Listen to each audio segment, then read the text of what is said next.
प्रेम से बोलिए शंकर भगवान की जय, मैया पार्वती की जय, कार्तिक गणेश की जय, सभी देवी देवताओं की जय। हर हर महादेव।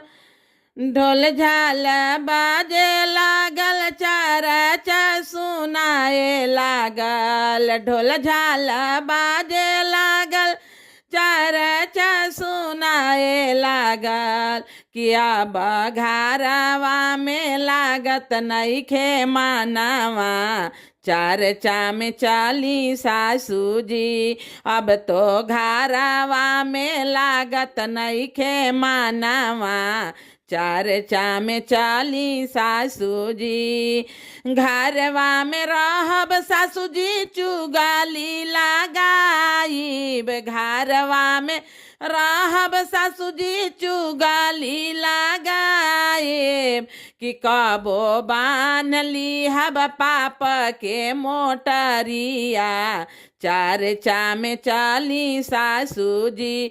कि कबहू बान लीहब पाप के मोटरिया, चर्चा में चली सासू जी। चर्चा में चली सासू जी, भजन चर्चा करी। चर्चा में चली सासू जी, भजन उदया मांगी।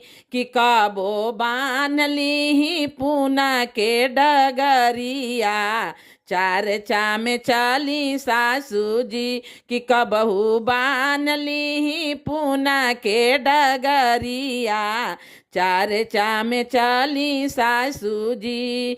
चर्चा में चली सासू जी, चर्चा में चली।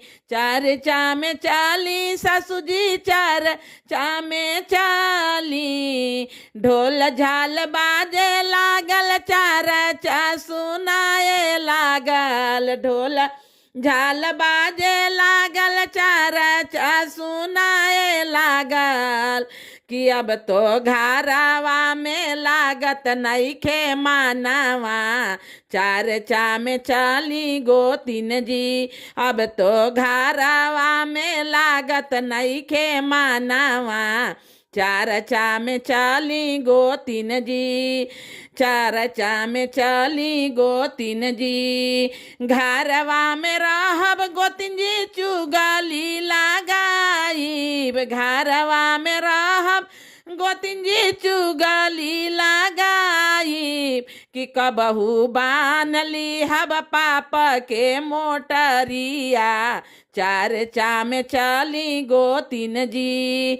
चर्चा में चली गोतिन जी, भजन उदया मांगी।